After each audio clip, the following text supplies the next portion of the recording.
نحمده ونصلي على رسوله الكريم اما بعد فاعوذ بالله من الشيطان الرجيم بسم الله الرحمن الرحيم رب اشرح لي صدري ويسر لي امري واحلل عقدة من لساني يفقهوا قولي۔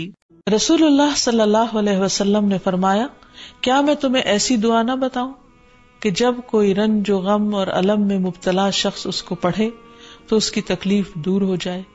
کہا گیا کیوں نہیں؟ آپ نے فرمایا وہ مچھلی والے کی دعا ہے، لا الہ الا انت سبحانک انی کنت من الظالمین، تیرے سوا کوئی الہ نہیں، تو پاک ہے، بے شک میں ہی ظالموں میں سے ہوں۔